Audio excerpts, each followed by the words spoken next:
Welcome to this week's Talking Codswallop. I am Gemma. This week, unfortunately, there's no James. I've given him the week off because he covered me so well while I was poorly. But I have brought myself a special guest. I don't think that's quite the right term, but there you go. But anyway, I've brought a guest along with me. His name is Tom, and he is a tattoo artist, but also the owner of the Rising Tide Tattoo Studio in Poole. So I thought it'd be interesting to get a tattoo artist onto the show. So welcome to Talking Codswallop, Tom. Hello. Thank you for having me, for buying me, or whatever has happened. Yes, hello. Yeah. Not really sure, are we? I've still got a little bit of COVID fog with my brain, so unfortunately, but when it's edited, it'll be perfect. Nobody will know any different. So, with regards to my first question, I was going to say, actually, how was your pandemic time? Because obviously you are in one of the industries that probably had to close down. So how was it over COVID for you? Do you know what? I always feel bad when people ask me this question because I actually enjoyed the time off. Yeah. And I know I was in a very, very privileged position to be able to do that. But yeah, I was able to focus on other things because tattooing it's a full-time job. I don't think people realize that there's more than just the tattooing. They kind of, see us come in and do a few hours of tattooing or whatever, but there's a lot that happens behind the scenes that people don't see. And it's, there's a lot of drawing, obviously, and then, the admin side of it, and obviously running the studio, like you said. So, yeah, kind of being forced to focus on other things and work on some other projects outside of the kind of art bubble and the tattoo bubble was actually, it was quite nice for me. Obviously fairly tragic circumstances for that to happen, but yeah, I got through fine and I quite enjoyed myself. Yeah. Well, to be honest, I'm in the same sort of boat in a way. Well, not as creatively. My job is doing order processing. So I had the opportunity to then work from home. So it was that opportunity I've wanted for years. And, that was why I really enjoyed it, because I finally got that. And now I'm kind of, because I live in Weymouth, I think I've mentioned that to you before, but my work is up in Poole. So okay. I had to obviously daily commute, and that was 2-hour trips every day kind of thing. Now it's only twice a week I have to go into the office, so it's so much nicer. Nice. Yes. Yeah, definitely. I mean, I'd rather be permanently at home, don't get me wrong, but still, I guess I have to socialize with people. But yeah, so I can definitely understand that. And the reason that I actually found out about your is it correct to call you a tattoo studio? Tattoo and piercing? Yeah, we are a tattoo studio. Yeah, we do piercing as well, but yeah, tattoo studio. Yeah, okay, fantastic. I just wanted to make sure I got the right terminology and everything right there. So, because I actually play Pokemon Go, and awesome. Yeah, do you as well? Or yes, yeah, I just got back into it. Yeah. Oh well, I have to get your number so that we can be friends. But the reason why was because when I was I was at the time living in Parkstone, which is just so that our listeners, who we call the salty tadpoles, just so you know. Yes, I know it's dodgy, but there you go. And it is intended to be dodgy. But I would sort of go, out for an hour sort of thing, as you're allowed to during the pandemic, the real pandemic part, in the early days. Mm-hmm. And, I might drive to Parkstone and I'd be, getting all the stops and stuff like that. So I managed to find one that was your studio, which was yes. Obviously the very awesome Spider-Man, isn't it? It is, yes. Yeah. He's looking a little bit sorry for himself. Oh. we need to redo him. Yeah, I'm sure that's not the case, but yeah. Did you do that, or is that one of your... I did it when we opened, and yeah, I was very, very honoured when it got made into a Pokestop, so... Yeah, definitely. Did that.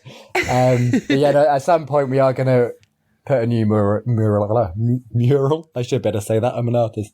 Yeah, we're going to put a new mural up at some point. But yeah, for now we have our Spider-Man, who's looking a little bit sad at the moment. Oh, well. But he is a poker stop, so I'm sure that makes him happy. Oh, yes, definitely. And I always love it when I get like a gift from one of my friends that lives in Poole, you know, and I'm like, yay, I got this one. Cute. Yeah. I really am 39, I promise. Me too. Oh, you're 39 as well, are you? I am, yes. Yeah. Oh, okay, well, that's all right. Yay, we can be kids together. Who wants to be grown-ups?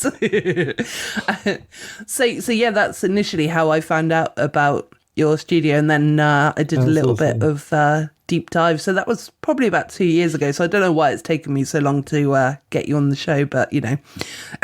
Yeah, it's exciting to be here. Yeah, exactly. Best things happen when they're supposed to. Exactly. So tell us a little bit about the history. You know, how did it all begin for you? Okay, this is quite a story. I don't know if you know anything about my background, but No, I don't. Okay. Normally, I would You're do a in for a little bit treat. of research, but I think I always like to know the story firsthand from someone, if you know what I mean. So yeah, Yeah. it's quite the story. Okay, So I'm gripped.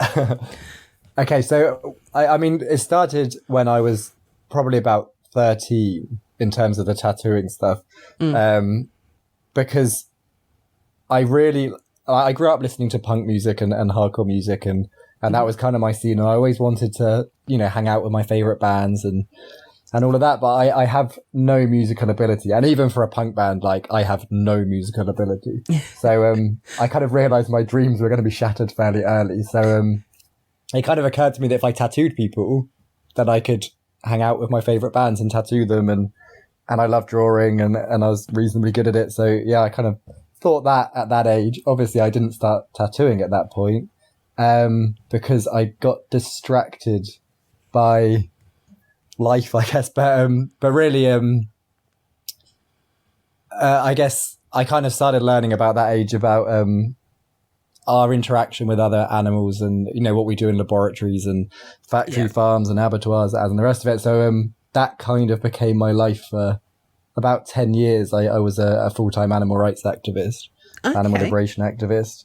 And yeah, so I founded and coordinated a number of campaigns, mostly about animal research, trying to end animal research and trying to switch our use to more ethical, but also more scientifically valid models of research. A bit like Lush in, you know, obviously in Poole as well is very much like that as well, isn't it? Yeah, So- exactly. I mean, we did work with Lush and organisations like that sometimes. We were a little bit more radical, I guess. Yeah.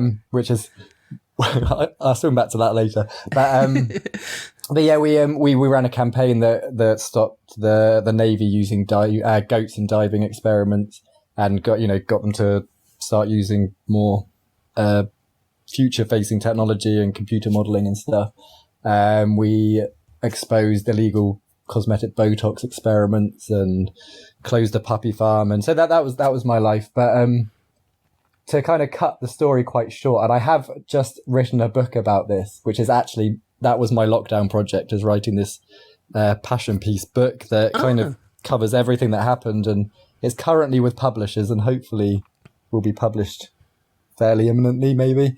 But essentially, one of the campaigns I was involved with, we upset the wrong politician and kind of initiated quite a crazy response from the government and the police, which still kind of, astounds me a little bit what actually happened. But again, long story short, we essentially, those of us quite involved in the campaign to close Europe's largest animal testing laboratory, we ended up getting rounded up in this big government sting type thing that was kind of initiated by a spy cop, and yeah, there's a lot of evidence planted on us by the police, and it's crazy. Like when I tell people, I always feel like I sound like some wacky conspiracy theorist, but I mean, it's my life and it happened to me. And so I ended up going to prison for several years for things I didn't particularly have anything to do with.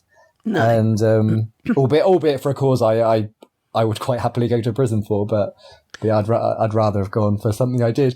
So when I got out of prison, I was going to say, I understand that, definitely. And also, I think that, I could also understand from the government point of view as well, especially with certain events that have been happening in recent years and stuff like that, it's, yeah. But yeah, sorry that you got put away because of something that you didn't actually do. But yeah, I also know what you mean with regards to that. Yeah, it wasn't ideal. And it was, I mean, it's hard that it all just came down to money. Like I said, we just upset the wrong politician with the wrong investments, and he just kind of devoted himself to stopping us, which wasn't ideal. So anyway, when I got out of prison, the kind of state didn't really let go of us and gave us a lot of quite wacky conditions, and tried to ban me from speaking to my family, and I wasn't allowed to talk to anyone who was a vegan, which, I mean, there was less of us then, but even so, there's it was quite hard, and essentially I needed a new job, so I kind of thought back on what I really wanted to do, and kind of decided that I either wanted to be a tattoo artist or a climbing instructor. And I've always been someone that, like, if I didn't do the job I love doing, I would rather live out of supermarket bins and squat, and I mean, I would rather live that lifestyle than do a job I hate doing.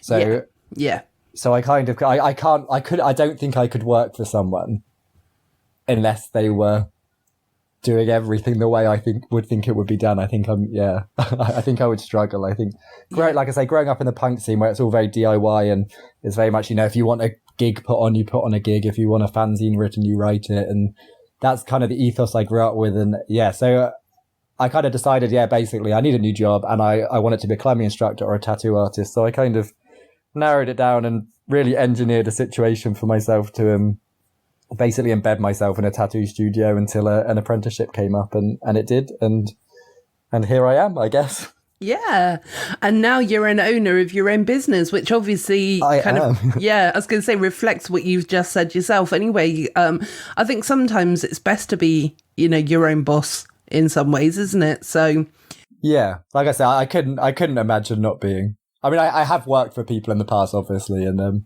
it's never been a great experience for anyone involved. No, absolutely. So because I saw on your Facebook page that it did actually say about being fully vegan. Mm-hmm. With regards to a tattooist, what does that involve? The vegan side. That's a very good question. So our studio is fully vegan. Not all. We don't demand that all our artists are vegan. Obviously, that would be a little bit unfair, probably, maybe. Yeah. But in terms of the process of what makes a tattoo vegan or not vegan, I mean, a lot of people often ask about inks and stuff when it comes to this, but actually, most of the modern ink brands are vegan. There's some things that just pop up that are very odd, like the stencil solution that we use to apply the stencil before we tattoo it. There's one brand that for some reason uses crushed beetles to dye their stuff red, which seems a bit weird and unnecessary when there's plenty of, well, you don't need red. You don't need it red. And if you do, I'm sure you can get a synthetic dye. Yeah. But so that's a bit odd. So there's things like that we're just very aware of. I think that the biggest thing is latex gloves contain casein, which comes from milk, which I think a lot of people don't know. So yes, which I assume is probably why so many people have latex allergies, to be honest. It's probably connected. So we use nitrile gloves, which don't contain animal products.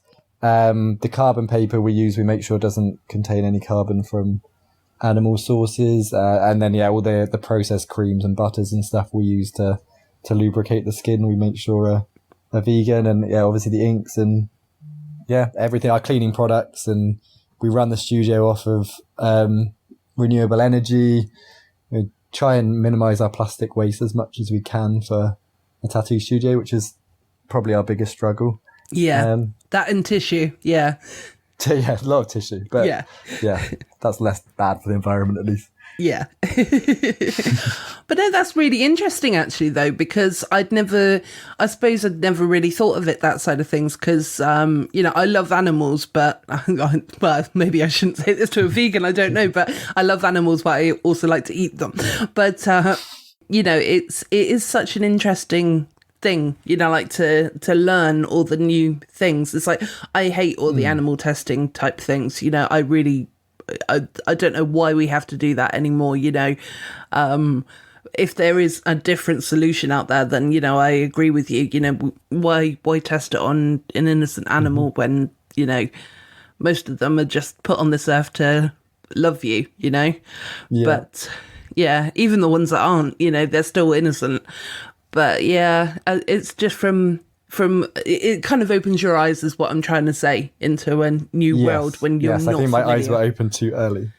Yeah. My eyes were open too early, and it took me down a path I never intended. But I agree. I mean, a lot of people are making a lot of money, unfortunately, out of exploiting animals. So yeah, definitely to stop it, I guess. But yeah, also you mentioned about the amount of kitchen towel we use, but yeah, that also, a lot of kitchen towel isn't vegan, which came as a surprise to me. I think they put gelatin and stuff in the really? kitchen towel. So that's another thing that we make sure we have vegan kitchen towel. Yeah. I suppose it's to make it a bit softer and stuff like that, isn't it? So I suppose so. Yeah. I think having a fully vegan studio, I think it's nice just that pretty much everyone knows that they're welcome, and that, you know what I mean, and that they can come and get a tattoo and they don't have to worry about what's in what. And we're trying to use the most sustainable stuff we can and the most ethical stuff we can. And I think broaden that, our general ethos to our customers and stuff is, we are very welcoming. I mean, there's still pockets of the tattoo industry that aren't particularly progressive, and I know I'm very aware that of some people have been had really bad experiences with tattoo artists, whether it's feminist issues or whether it's trans people or people of color. And so it's I kind of feel that our studio actually has a nice diverse client base. I think people feel safe with us, and I think that the veganism is the kind of a baseline, I guess, and then just our general kindness to others is what we strive for. Yeah, and I think that is one of the biggest things that you need, isn't it? Because you need to trust somebody who's going to be less of, let's say, kind of permanently draw on your skin, Exactly. Yeah, exactly. So, I mean, touch wood, I've been quite lucky. I've got, I'm just trying to count at the moment, but I think I've got about 6 or 7 tattoos myself, and I've been quite fortunate that every one that I've had has been the person's been really nice to me and stuff like that. But it is nice to know that because I know that there's that seedy underground of it all, and a friend of mine once went to one, and he like, the first sign for me that I would never go to him was because he was huffing and puffing. I think is it the Egyptian eye? My friend wanted the Egyptian eye tattoo somewhere, and she wanted it a little bit larger than it was actually in the picture, and he sort of like really sort of huffed and puffed about it, sort of thing, and then went onto the computer and just expanded it and printed it off. And I was like, well, if you can't draw something as simple as that, then are you really good at this? Yeah. Yeah, there's a diversity of people. I think I'm always a bit conflicted with tattooing in a way, because like I say, I come from a fairly radical background, and I kind of like that kind of piratey kind of side to it, and the kind of that kind of underground side to it, where it's not really regulated, and it in some ways it probably should be, but then I kind of catch myself thinking that, because it's like, well, that's kind of why I loved it in the first place, is that it is this kind of, it's kind of like for outcasts, and it's for people like who don't quite fit in society. And I kind of like, and obviously that's changed a lot, and tattoos have become a lot more mainstream and a lot more accepted, and so that's obviously had a big impact on the industry. But I'm always a bit conflicted, because I do kind of like how there is no formal qualifications, but then I sometimes meet or see other artists, and I'm like, oh, maybe there should be some kind of formal qualification here.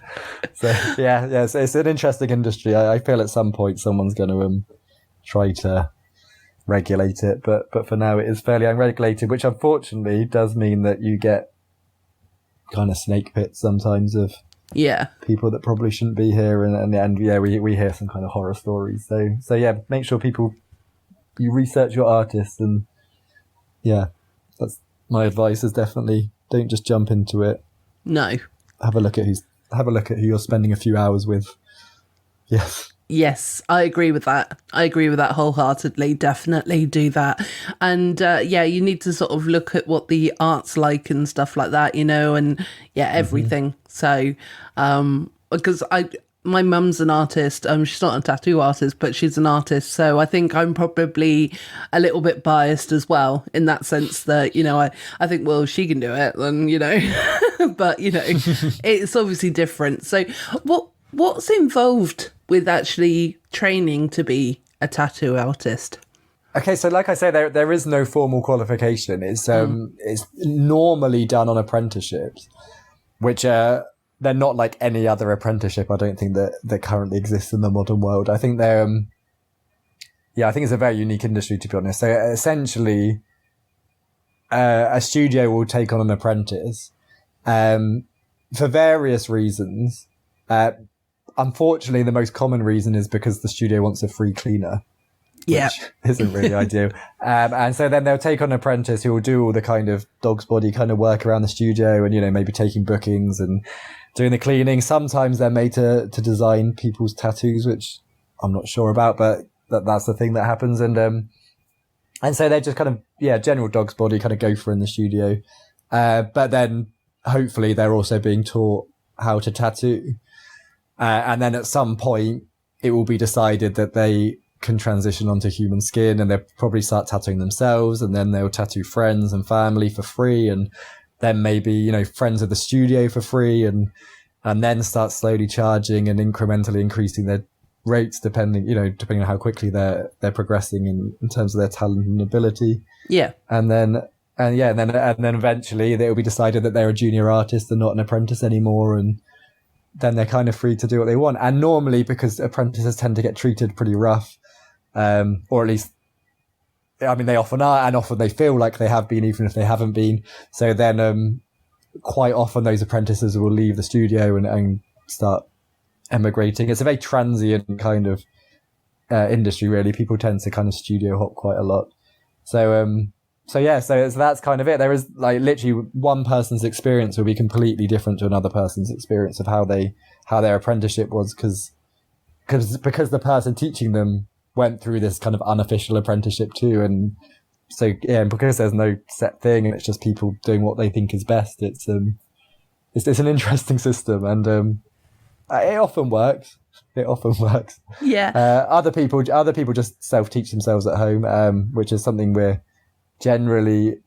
tend to try to discourage, because obviously it's very easy to pick up bad habits, and things around hygiene and stuff are easily overlooked or omitted, and so it's best not to do that. But I do know some phenomenal artists who just taught themselves how to do it, and then there's these weird tattoo schools that have started popping up that I would strongly advise anyone against signing up for, because they kind of I think they teach you to tattoo in like 2 weeks, and obviously that's not long enough. Like apprenticeships, a decent tattoo apprenticeship will take you at least a year, maybe 2 years. So the idea you can just learn this in 2 weeks is absurd, and literally no tattoo studio in the country will take you seriously if you have a qualification in tattooing. No, I agree. Yeah, and that does seem like a weird way to do it. It's like maybe give maybe like a taster course kind of thing, like to sort of, an introduction, I suppose. Mm-hmm. But like you said, you need to have the background, and you almost need to have the general dog's body kind of experience as well, don't you? Mm-hmm. So that you can know how to not punish, but I suppose you know how to treat the next person who comes along. And you also kind of, I suppose you grow with it, don't you? You know that you really, really want something if you're willing to do all the general dog's body stuff. So, and the thing is, like, quite often a studio, I'm saying the way I've done it when I've had apprentices is, we've got a cleaner, so I've never had an apprentice to get a free cleaner. But I will I'll have a station set aside for the apprentice, and as when you finish your apprenticeship, this will be your station. So I could have an artist in that seat paying a rate to the studio to help cover the cost of the studio, but I'm giving that to the apprentice for, a year or maybe more. So, I'm kind of putting myself out of pocket. And so for me, that's what the cleaning and everything else they might do is paying for. Yeah. Is they're paying to know at the end of their apprenticeship, they will have not just a foot in a great career, but they will be like, on this kind of path of potentially having a really great career that they love and they can travel with and meet all these amazing people. So yeah, I think that stuff is kind of important. And also I think it, like you say, it shows that people want it, that it's not just, I think, because a lot of people, they're like, oh, I want to be a tattoo artist. I really like drawing. And it's like, liking drawing isn't enough. I think when you tattoo full time, you have to, you're tattooing, depending on the artist, like 4 or 5 days a week. So some do more, some do less, but that's like, like up to 8 hours a day of tattooing. And each of those tattoos you have to design. And then you're also probably drawing up flash designs to try and kind of, like woo potential customers and merchandising and, all the other stuff there around it. So you're literally drawing all of the time. Like, it's very unusual for a tattoo artist to have a full day off every week. Like, you will be drawing every single day, and it's not your passion project you're working on. You're not spending 6 months doing an oil painting, although you might be as well, but you're having to work almost on a conveyor belt of like, this person needs this specific design on this specific day. Yeah.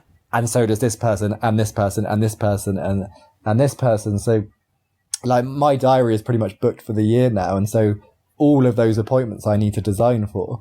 And so it's not enough to like drawing. You have to love it, and you have to love it enough that you can keep it going consistently year after year after year after year of non-stop drawing. Yeah. It's almost like you have to bleed drawing, I suppose. Almost, yeah. Yeah, no, it's pretty much true, I'd say. Yeah, liking drawing is not enough. And I think having these long apprenticeships does kind of give people an idea of the kind of commitment that they're getting themselves in for, where if you kind of skip that, then I think, it could be quite a hard culture shock for a lot of people that thought they loved drawing. Yeah, definitely. And I suppose the other, the other thing that I was just thinking of was, because I've had, a couple of chef friends, for example, quite often, like, they'll cook their wonderful gourmet meals and stuff like that, but when they get home, they want beans on toast. Is it similar for you that, like, when you get home, the last thing you want to do is draw? Or do you... 100%. 100%. Yeah. I often, obviously, I still kind of keep my foot in a little bit with some social justice campaigns and stuff, and help out where I can, and I'll often offer my assistance, and all the time people are like, oh, can you draw this for me, or can you draw this? And it's like, anything but drawing.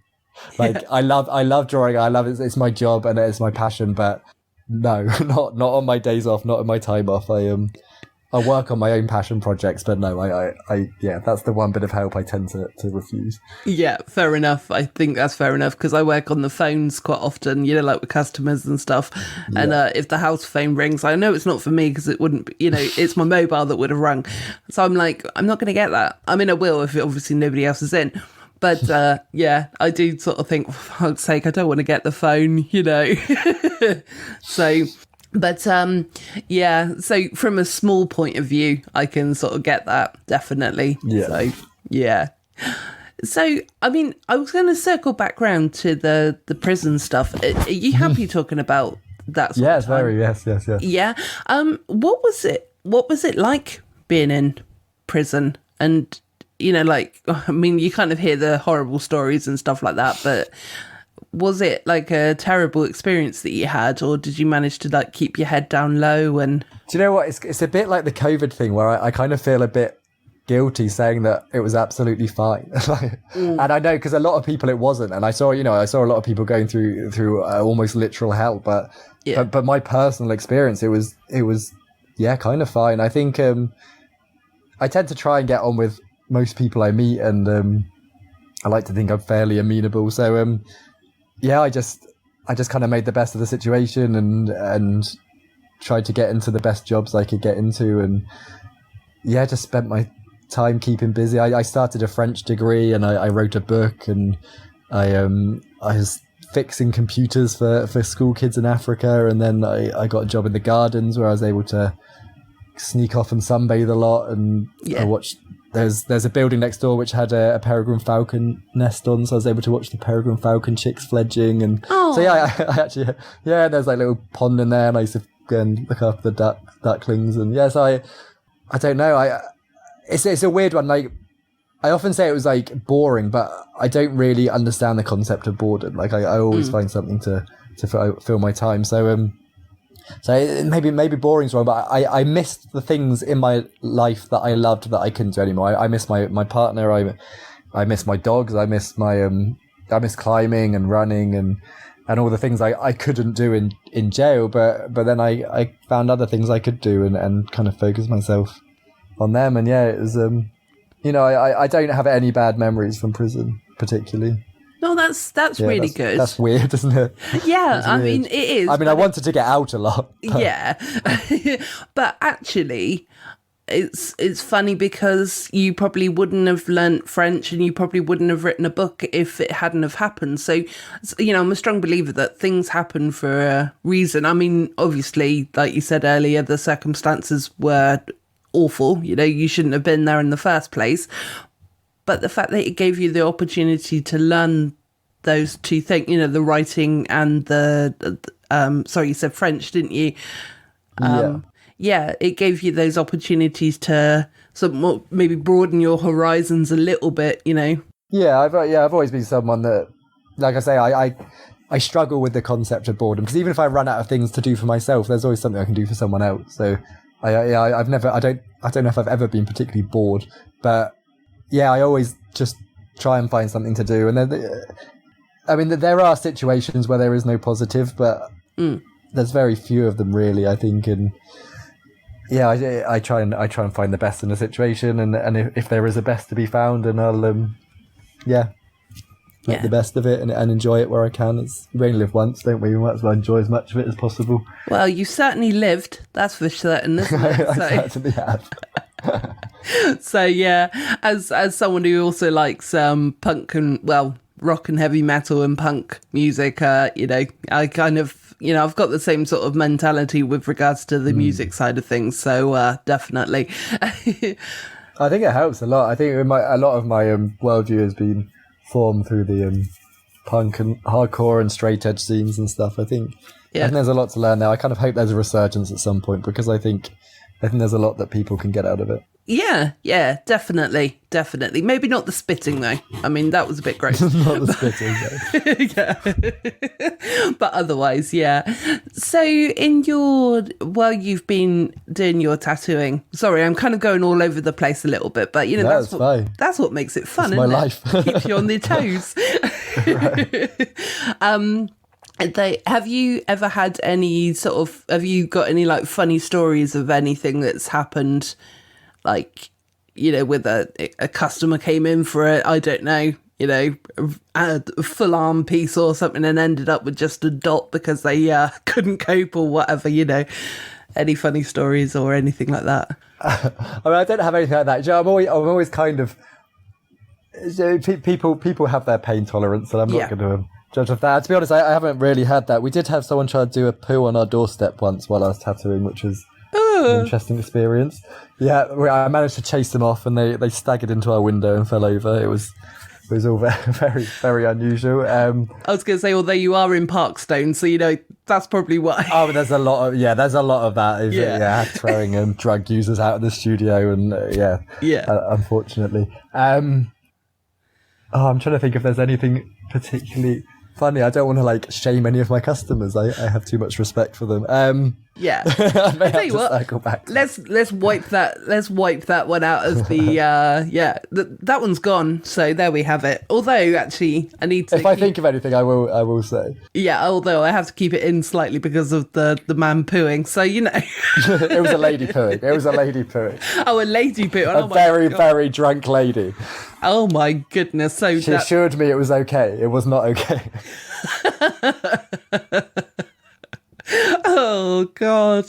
I think that makes it even like worse because it was a lady, you know? It's like It was a shock. I just saw that we got like frosting on the window, and there's some gaps in it, and just these two arse cheeks just appeared on the gap, and I assumed they were mooning us. So I was like, I'll just ignore them. Yeah. And just slowly started sliding down the window, and I was like, wait, no, this isn't right. And I went round and looked out the window. She just sat there with her trousers around her ankles, stuck her thumb up at me, and was like, oh, it's okay. And I told her quite firmly it wasn't okay, and she stood up without pulling up her trousers, staggered about 3 steps and fell into our shop window, and then collapsed on the floor for a minute, and then got up and wandered off to enjoy the sights of Parkstone.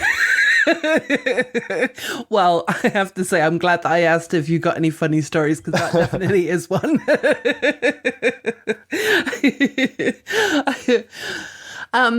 So obviously you guys do piercings as well, don't you? Yeah. Is there any, oh God, there's so many different piercings, isn't there, nowadays, that, from your Prince Albert to your Tragus or whatever. My Prince Albert. Not necessarily yours, but... Didn't know that was that kind of question. Okay, yes. But yeah, I mean, how is it, is it something that, with regards to piercings, that it changes on a regular basis, or do you not know much about the sort of piercing side of things? Do you know what? We have a piercing. She's relatively new with us. Her name is Eleanor, and she is an expert in piercings, and I know very little about piercings. Okay. I assume there are piercing fashions. There's certainly tattoo fashions, and I assume piercings go through fashions. Yeah. I actually am terrified of needles.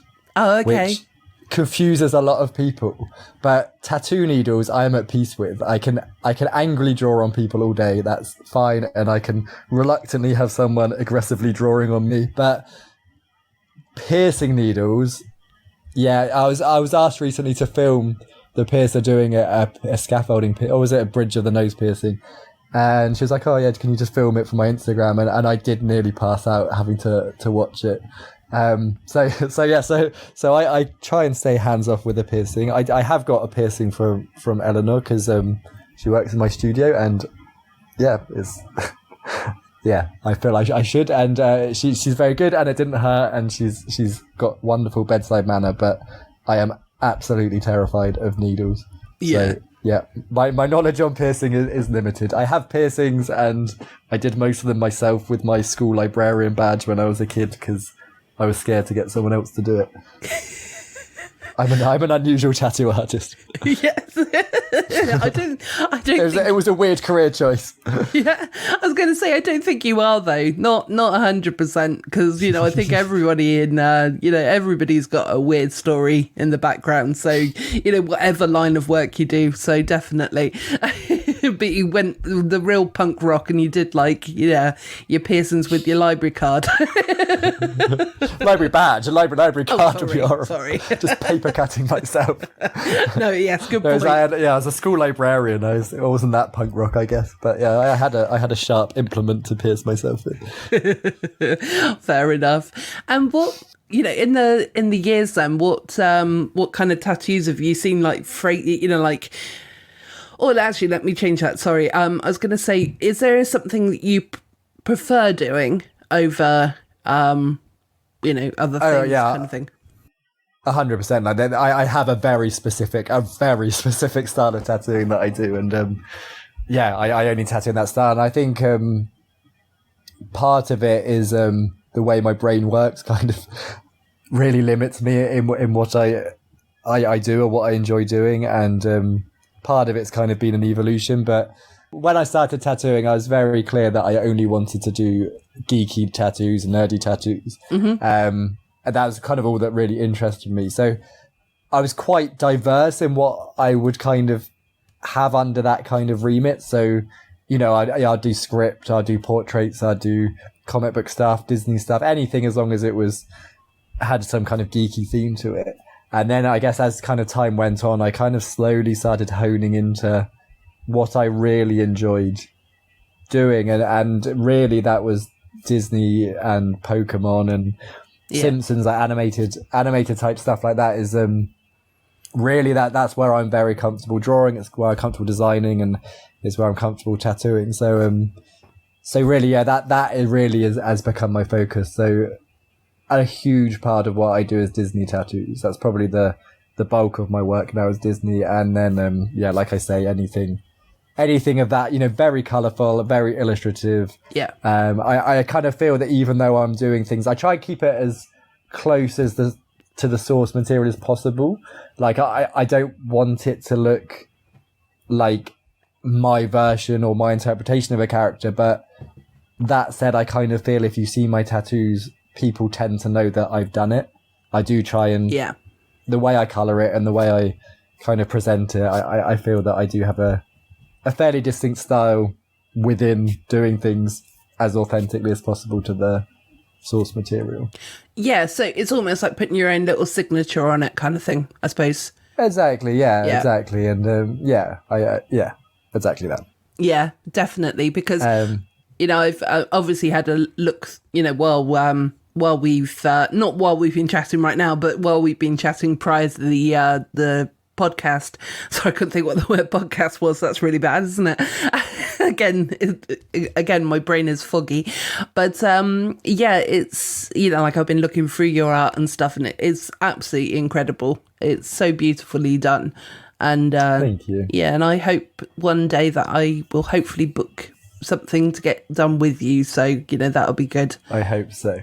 Yeah, I hope so too, to be honest, because I tend to I'm just trying to find the location, because I already talked to you, didn't I? I'm for a long time I've wanted to have like the Tim Burton animation characters kind of thing somewhere, but I'm not quite sure exactly where or exactly which ones, kind of thing. So it's but yeah, the other thing that you've got is an Etsy store as well, isn't it? That you've done like little characters. You've done the Avengers as Pokemon, haven't you?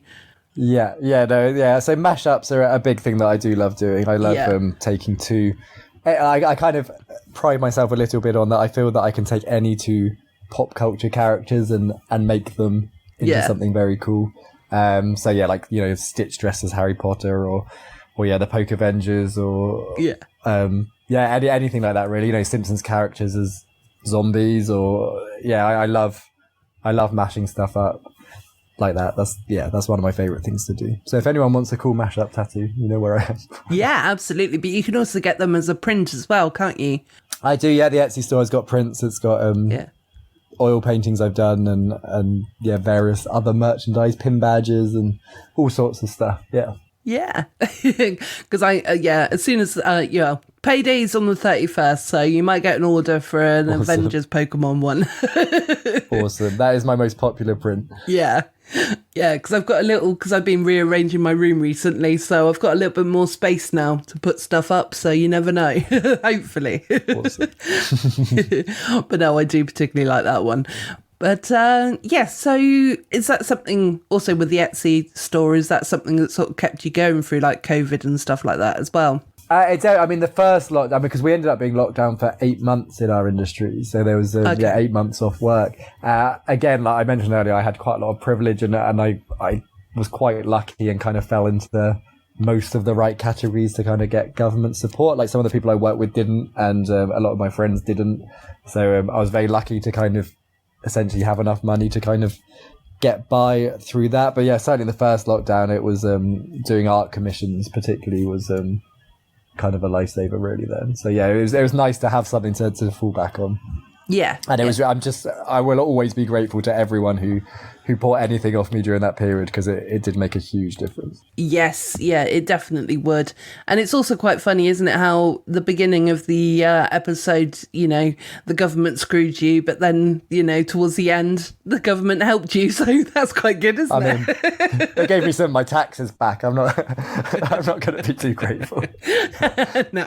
And I feel we're going to be paying it back for a very long time. Yes. Yeah, absolutely.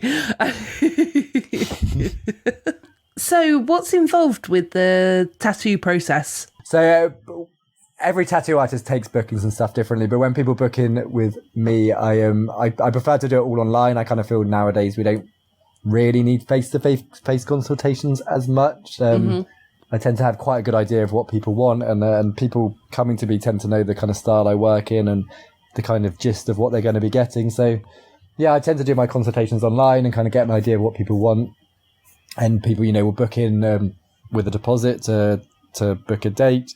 And at some point before the appointment, I don't like to be too precise on when, but I will draw up their design. And if I'm not having a brain fart day, I'll send them their design.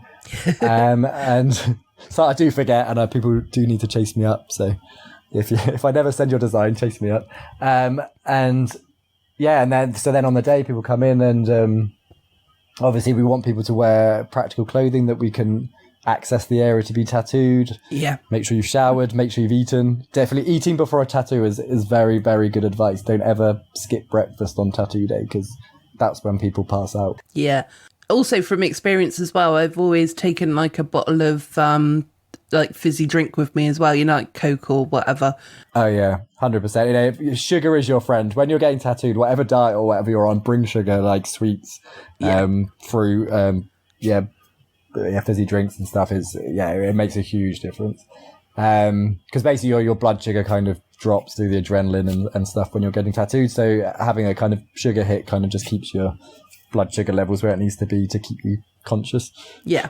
I mean, I should say, most people don't pass out. I'm sure you'll be fine. And then, so then, in terms of the actual tattoo, we'll go through sizing and placement and stuff. And some artists do stuff freehand, but I mean, it's very unusual for someone just to tattoo straight onto your skin. Like, that's very unusual. And if that's happening, unless they're an incredible artist that you've seen all of their work, probably avoid that.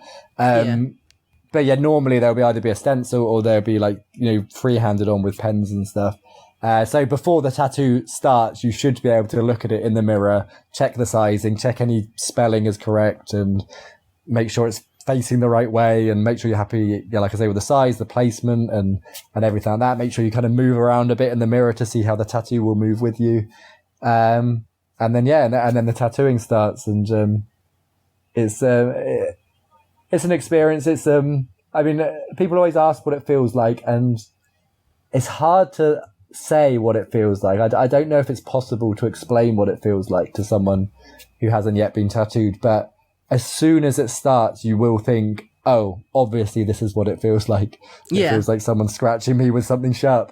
Like being attacked by an angry kitten, I think is probably a fairly accurate description. Yeah, yes. I agree with that, yeah. So if you have a cat, you'll probably be fine getting tattooed, especially if you have an angry cat. The first maybe 15 minutes are kind of, I always think the worst, really. I think because your body, I guess, has that kind of natural fight or flight thing, and then your brain kind of realizes you can't really do either. Like running away or punching your tattoo artist are both slightly frowned on. So you kind only slightly. Slightly. Yeah. Both of them have happened, but they are both frowned upon.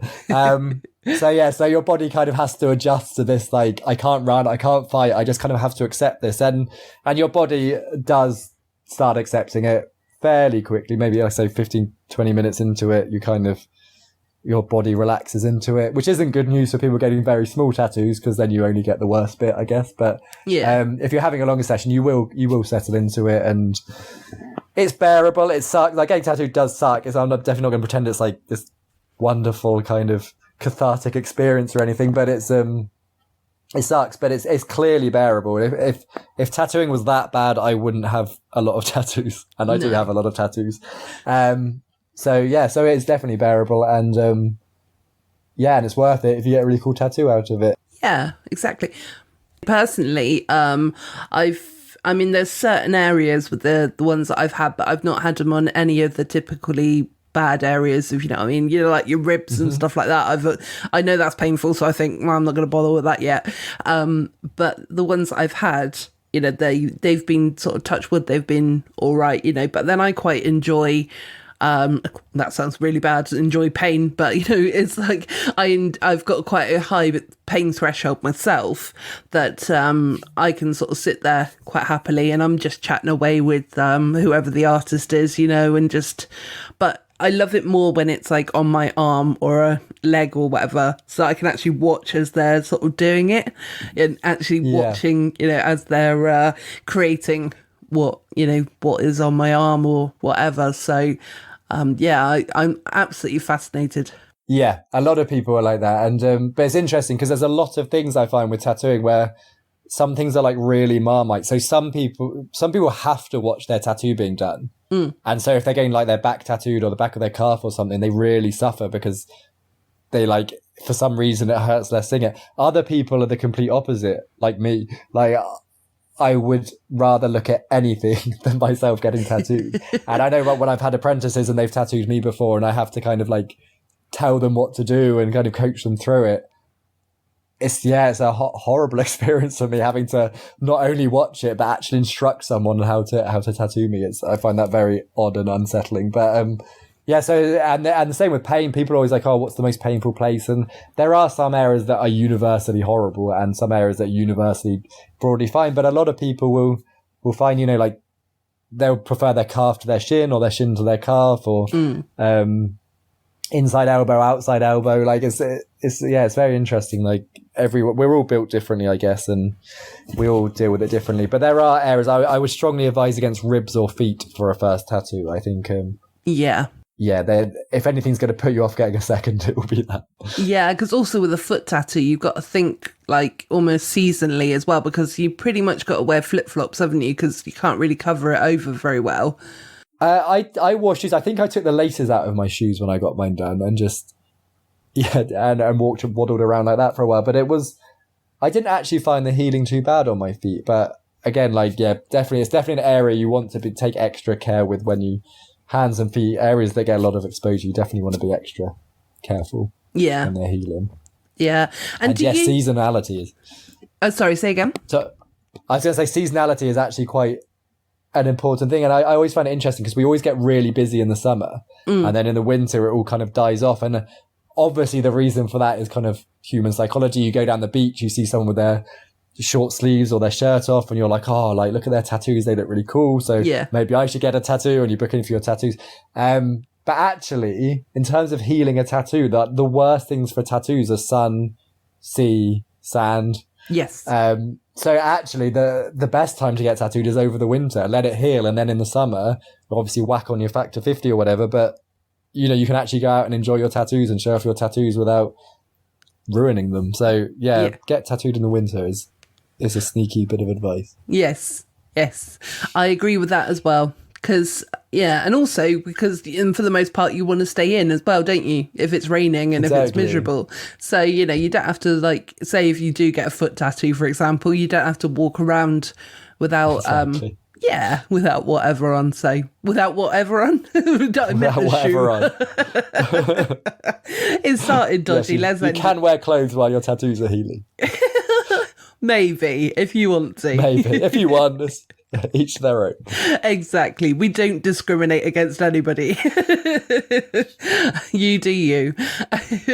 And because I've noticed with the last couple that I've had that they've been putting this like almost plastic shield type thing over it. And yes, that is the future.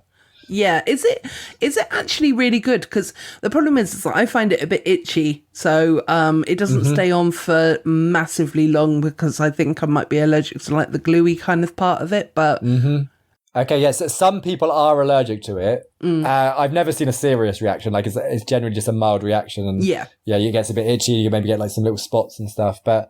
I mean, it is amazing, and if you can use it, I highly recommend it. It's second skin stuff. It's based off the stuff you use for, or they use in hospitals on burns and stuff, I believe. But I'm not gonna make a fool of myself by pretending I understand the science of it. But no, that's fair enough. Essentially, it's waterproof but breathable, so it allows the tattoo to breathe and so it doesn't suffocate it. So it's not like putting cling film on, which does, suffocate the tattoo, but was previously the best way of healing them. so it's a step up from clicking film in that regard.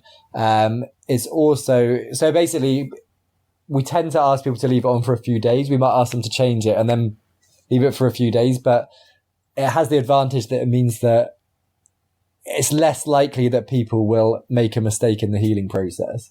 And obviously for us, we're like kind of experts in this, but for a lot of our customers, you know, it might be their first or second or third tattoo. And, you know, most people don't have this kind of knowledge of what they should and shouldn't do. And so just kind of minimizing things that people can do to tattoos. Yeah. Oh, I do have some funny stories about things people have done with tattoos, but I'll circle back to that. Okay, good. And so it keeps it protected like that. And it kind of so basically it gets really, it does look disgusting. It fills up with kind of reddy brown goo. It kind of looks like a pond pudding when you cut one of them open, and it, for any fans of Bake Off, and it just like oozes out and all, it's disgusting. But that is, I mean, some of that is rejected ink, some of that's plasma from the body, but you basically got all the stuff that would become a scab if you allowed it to dry out.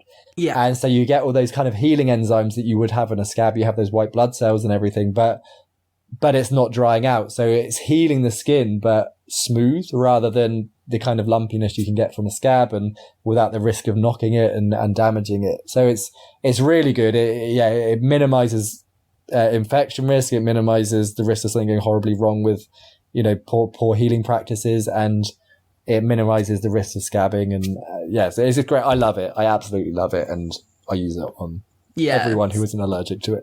Yeah. Well, I mean, I do try to keep it on for at least 2 days. Because I know that, but it's just around the edge of the tattoo. So like in the middle, it's fine, but around the edge, I get like really red and itchy. So what I do suggest, like if the artist puts on a bit too much, then you can just over the days just slowly pick at the edges and just peel it back towards the tattoo slightly, just to because I find it often pulls the skin quite tight, and that just kind of relieves some of the pressure like that. So I find that a good thing. But yeah, I mean, if you think it is an allergic reaction, then yes, it's probably better off than on. But yeah, if you leave it for 2 days, and it depends on the tattoo, like, because obviously what I do is fully saturated color, and really say that, like a black and gray tattoo, the only skin trauma is where there is visible ink. So a black and grey tattoo, you're using the skin tone as part of the tattoo. Yeah. Whether that's just pure skin tone or whether that's, you know, like a soft grey shade. And so there's a lot less trauma there than there is in a fully saturated colour tattoo, where it's just essentially a wall-to-wall greys, really, in a slightly gross way of thinking about it. But so there's a lot more skin trauma there. So there will be more goo, there will be a bit more leaking, and it will take slightly longer to heal. So with my tattoos, I do ask people to try and leave it on for 3 days, and I give them spare dressing in case it comes off or needs replacing for any reason. But for a smaller piece or a black and grey piece, then yes, like 2 days is often fine. Even if you had someone's name written on you, you could probably leave it like 2 days. The tattoo with the second skin will probably be pretty much not healed, but healed to the point that nothing bad's going to happen to it. Yeah. Yeah, well, that's good. That's definitely good. And okay, in that case, I'll listen to you, and I'll make sure next time I have one done. No, I'll leave it on. But because that's actually, when you said about the names, that's one thing I personally never have done. I always get the fear that you're going to get somebody's name tattooed on you, and then he gets stuck with that person's name on you for the rest of your life. I think most tattoo artists tend to hold the opinion that you should only really get your children's names or parents' names or someone you've lost, maybe. Yeah. I mean, people should get whatever they want tattooed on them, in my actual opinion. But with the name thing, there is this whole thing about the curse of get the name tattoos, where if you get a name tattoo, then you're inevitably going to break up. I think actually there's probably more truth to the fact that a lot of people, and certainly not everyone, but a lot of people who get name tattoos is because they're trying to make a point in their relationship that probably isn't as strong as it could be, maybe. So I think there's probably more truth in it being that way round. I don't think getting a name tattoo will lead to a divorce, I think. No. But my personal view is, I mean, if you want it, and that's great, and all power to you. But generally, I'd say it's probably pragmatically better just to get names of people that Yeah, like immediate family type thing. Yes, exactly. Yeah. And you said you were going to circle back round to some funny stories. So we're going to have to do it. I hope I don't make anyone feel bad, but we did have someone once. I don't think he'll care about this story, but this is the most disgusting thing you'll ever hear. So I tattooed someone, and there was quite a lot of white ink in the tattoo, and they came back for a.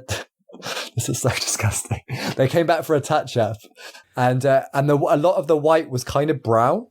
Oh. Or I mean, white can heal a kind of creamy color when it heals. So we tend to avoid big areas of white unless it's on a very pale skin tone. But in that case, there's kind of not much point putting that much white in anyway. Yeah. Or in areas where it's not going to get much sun. But it does tend to heal because your skin tone almost filters the tattoo pigment. Mm-hmm. So the natural skin tone tends to pigment the white a slightly kind of cream color.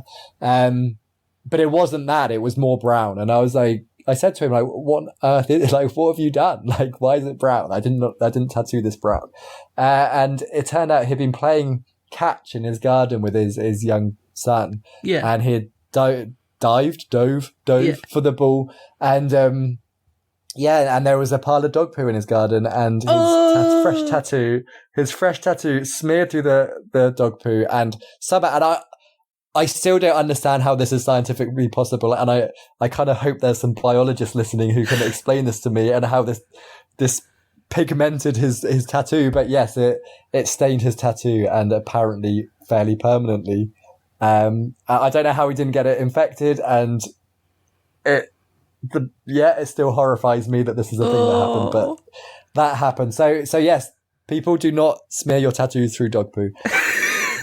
Yeah, not even the white dog poo. Yeah. Not even I at least hope that was staying it white. I don't think you get that anymore. I think that was just in the 80s. I don't think you get white dog poo anymore. What happened to white dog poo? No, it's because there was more salt in their diet, I Your think. next podcast? Yeah. Okay. Oh, okay, you solved it. You didn't need a podcast. Sorry. I've had a few people who've messaged me and be like, is that okay that I woke up to my dog or my cat licking my tattoo? And obviously the answer is generally a no. Like, I feel like they have surprisingly sterile saliva, but yeah, again, probably best avoided. People putting burn cream on their tattoo because it feels like it's hot. Again, avoid any cream that isn't designed to heal skin. Yeah, because it used to be babanthum, didn't it? But they changed the recipe of it, didn't they? So they did. Also, I did read a thing. I don't know if this is true, but I read a thing, and it was written by someone who was the partner of a very, very old school tattoo artist, and apparently their partner was one of the first people to recommend babanthum, and they did it as a joke because it was nappy cream, and they thought it was really funny to tell people to put nappy cream on their tattoo. I don't know if that's true or not, but apparently. But yeah, I mean, I don't think babanthum's ever been particularly good for tattoos. It was a thing people use because it's either that or because if it's good for a baby's bottom, it must be good for a tattoo, I guess. Yeah. But it tends to it's a barrier cream. It blocks the skin. It doesn't let it breathe. It doesn't nourish the skin in any way. It's best at anything like E45, Savlon is best avoided. Anything that kind of creates a barrier. I always recommend something more natural. So either one of the kind of more modern like tattoo after, there's plenty of them, tattoo aftercare cream, or like a Lush Dream cream, or cocoa butter, something that's going to kind of give the skin some nourishment and help it heal. And so that's what I recommend, but definitely not burn cream or anything that just feels like that. Always check with your tattoo artist before you put stuff on. Also, if you work on a intensive chicken farm, don't go to work after you've had a fresh hand tattoo and start handling chickens without any kind of hand protection or gloves. Oh, you can't see the face that I'm pulling right now, but I wish I could say this is hypothetical, but don't do that. I mean, ideally, don't work on an intensive chicken farm. Actually, let's cycle back to the vegan thing. So yes. Any time you wake up with a fresh tattoo and think, oh, I wonder if I should do this to it, A, the answer is probably no, and B, check with your tattoo artist first. Yeah, absolutely, because at the end of the day, you know, people spend a lot of money on tattoos, and rightly so, because obviously it's a lot of work that goes into them. But, you know, you don't want to just put, say for example, if you got a small tattoo and it's 50 quid, you don't want to spend 50 quid on something that is only going to last a couple of minutes, you know? Exactly. So you want to look after it. It astounds my mind that and this exact thing, and it's an interesting thing, and it's something that comes up quite a lot for us. Is I mean, like I say, a tattoo is a lot of work, and we I guess in the industry we tend to think of it as it's not just the physical time that tattoo took, but this is like years of us learning our craft and honing our craft, and you know, we don't get promotions in any kind of conventional sense. We kind of have to promote ourselves as our talent increases and as our skills increase. But yes, I always find it mind-boggling that people will pay a lot of money for a piece of art, a custom piece of art that, you know, will live with them for their lifetime. Yeah. And then just pay no regard to looking after it and making sure they have the best possible piece. Like, if you can sit there for 6 hours or whatever it is getting a tattoo done, then just like, you know, a few weeks of, you know, slightly altering your routine to help the tattoo, it's definitely, it's part of the investment. And I hope everyone sees it that way, because, well, I know not everyone does, but yes, there's it's very sad when we see unlooked after tattoos. Yeah, definitely. Yeah, and you can tell, can't you? You can tell straight away, because it's like a couple of mine. Like the first one that I got, I keep looking at my arms, by the way, because that's the majority where they are. But like the first one that I had was done about 11 years ago, and it's still as bright as it was when I had it done. I mean, I have got the lily whitest of skin anyway, so, you know, like I always say, I'm a blank canvas. What you gonna do? You know, but you know, it's still in a, you know, really good condition. I mean, it's probably going a little bit, but still, after 11 years, I'm pretty happy with it still. So, you know, it's good. Yeah, I mean, and the way tattoos are now, they do age well, and like a decent tattoo artist can make a beautiful and a vibrant tattoo on any skin tone, to be honest. So yeah, we can tell when a tattoo hasn't been looked after. We get people come back for touch-ups. You know, we obviously offer free touch-ups within reason.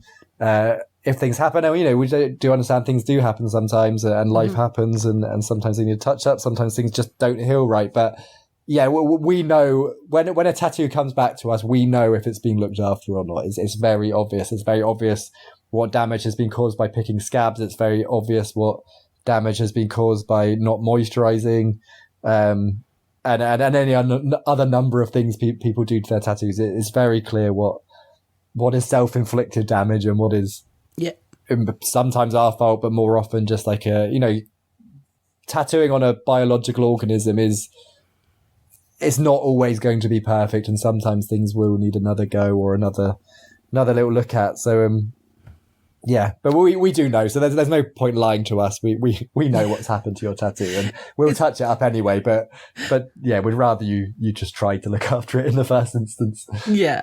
So don't try and fool your tattooist. Come on, people. Yes, we know. Yeah, we know. We've seen it all. And also, I noticed as well that you're award winning. What have you won awards in? Oh, that's a good question. I feel like a lot of tattoo artists are award winning. It's probably not the acclaim that it appears, but no, I'm proud of what I've won, and I think I won. I can't remember what year. COVID has completely thrown out my internal calendar of when things were, and I already think the 90s were like 10 years ago, so then COVID's just made everything even more confusing. But anyway, a few years ago, I won with a piece at the Cardiff Tattoo Convention. And I was extra proud really of that one, I think, because it was a piece that had been healed for 18 months, and the judges didn't realise that it was a healed piece, which made me very happy because it still looked as vibrant as the day I did it. Good.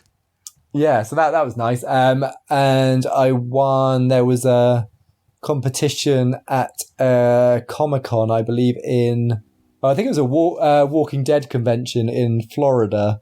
Oh, okay. And I wasn't there, but my tattoo was, and she won the best tattoo there, which was nice. And yeah, I mean, a few local convention bits I've won at, a few online competitions and stuff. I'm sure I'm missing some, but that's what I remember. I need to go look at my display cabinet and see what's in there.